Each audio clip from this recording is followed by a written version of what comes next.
આવીને લોડા ઉઠાવીને ગઈ. હું અને મારા બે મિત્રો કાયમ ઉનાળાના વેકેશનની રાહ જોઈએ છીએ. કાલુ, દીપક અને મને ઉનાળામાં વેકેશનમાં પોતાના મામા અને અમારી બાજુમાં રહેતા લક્ષ્મણ કાકાને ત્યાં આવતી હોટ છોકરી મમતાની આશ રહેતી હતી. આ સેક્સી છોકરી મુંબઈમાં પોતાના મમ્મી પપ્પા સાથે રહેતી હતી, પણ એ દર વેકેશનમાં અહીં આવતી હતી. છેલ્લા 3 વર્ષથી અમે ત્રણેય મિત્રો આને જોઈને સંતોષ પામવા અમે ત્રણેય જણાએ નક્કી કર્યું કે સેટિંગ કોઈનું પણ થાય, પણ ચોદવાનું ત્રણેય જણાનું.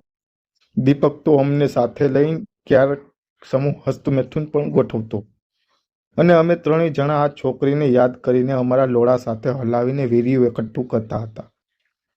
આજે આ હોટ છોકરી ગામમાં આવે અઠવાડિયું થઈ ગયું, પણ ગરમી જબરજસ્ત પડતી હોવાથી એ ફક્ત સાંજે જ બહાર નીકળતી.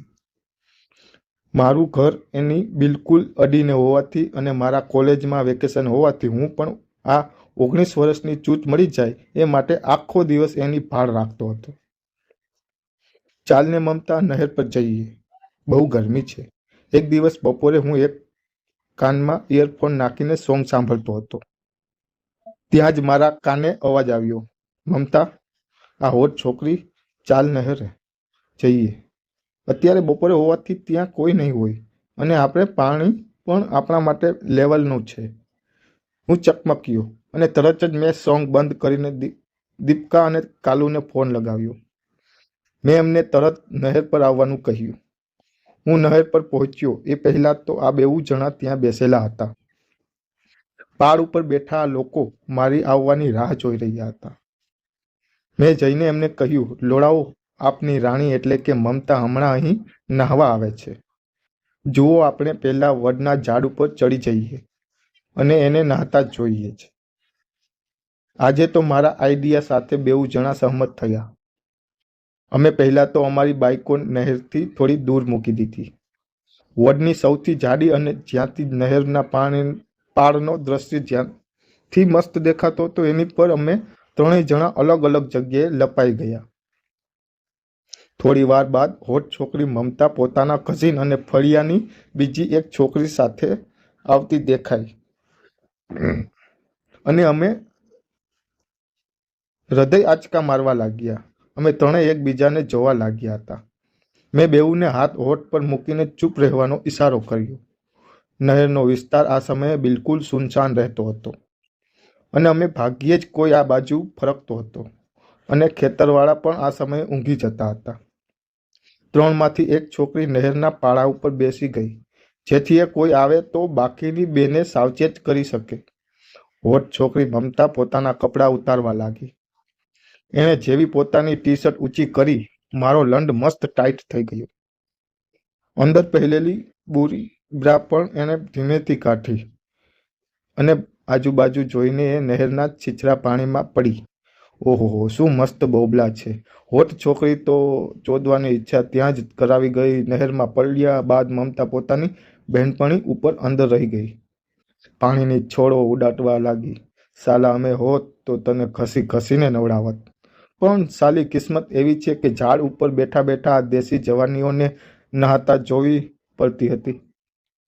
મમતા હવે એક ડગલું નહેરમાં વધી અને એ પોતાના મોટા મોટા બોબલા નહેરના ઠંડા ઠંડા પાણી વડે ધોવા લાગી. કદાચ આ બેમાંથી એક પણને તરતા નહોતું આવડતું, કેમ કે એ લોકો આટલા છીછરા પાણીમાં જ અતિશય આનંદ લઈ રહી હતી. જો એમને તરતા આવડતું હોત તો એમને આટલા પાણીમાં મજા ના આવતી. હોટ છોકરી મમતા પાસે હવે એની બીજી બહેનપણી જે નાહવા પડી હતી એ નહેરના પાણીમાં ઊભી થઈને આવી ગઈ. આ છોકરીએ પાતળી ટી-શર્ટ પહેરેલી હતી. ભેંચોદ, અહીં તને કોણ જોવા આવ્યું હતું? અમારા સિવાય કાઢી નાખ તારા કપડાં અને અમને બોબલા ગાંડ અને તારી ચૂંટ બતાવી દે. પણ કદાચ અમારા નસીબમાં આજે ફક્ત બોબલા જ હતા. મમતા પોતાના હાથ આ બીજી છોકરીના કમર પર ઘસવા લાગી અને એને નવરાવા લાગી. એ જાણે કે આ છોકરીનો મેલ સાફ કરવાનો હોય એ રીતે એને ઘસવા લાગી ગઈ. બીજી છોકરી પણ મમતાને નવરાવા લાગી. એ મમતાના બોબલા પર હાથ દઈને એની પર બીજા હાથ વડે પાણી ફેંકવા લાગી ગઈ. મમતાના બોબલા પર એ પાણી નાખીને એને સાફ કરતી હતી. એવું કરતી હતી. આ બાજુ હું અને મારા બેઉ મિત્રો ટટ્ટાર લોળા સાથે આ દેશી હોટ છોકરી અને એના મિત્રની મસ્ત જોતા હતા. અમારા ત્રણેયના લંડ મસ્ત કડક થઈ ગયા હતા અને આજે સમૂહ મુઠિયા મારવા માટેનું એક દ્રશ્ય અમને મળી ગયું હતું. આજે અમે લોકોએ પહેલી વખત આ સેક્સી છોકરીના સ્તન જોયા હતા અને અમારી ધારણા કરતાં પણ એના સ્તન વધારે સેક્સી હતા.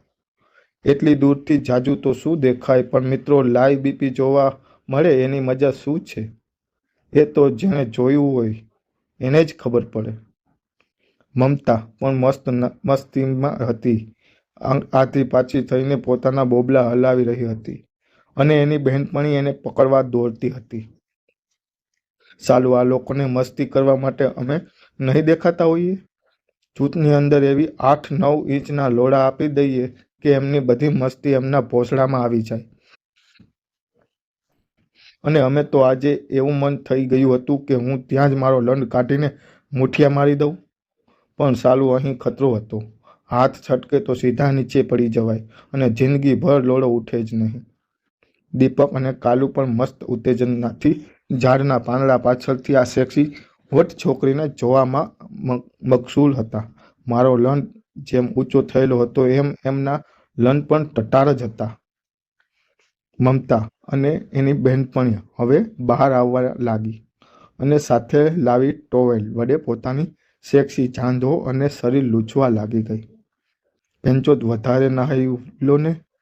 અમે પણ ગરમી કેટલી બધી છે, અમને પણ થોડું બીપી જેવો સીન જોવા મળી જાત. હું અને મારા બેઉ મિત્રો એમના આટલા જલ્દી નહાઈ રહેવાથી નિરાશ તો થયા, પણ સાથે સાથે આનંદ એ વાતનો હતો કે અમને મફતમાં બીપી જેવો સીન મળી ગયો જોવા. અને એ પણ એ છોકરીનો જેને જોઈ અમે મુઠિયા મારતા હતા, જે અમારા લોડા ક્યારનાય ઉઠાવતી હતી.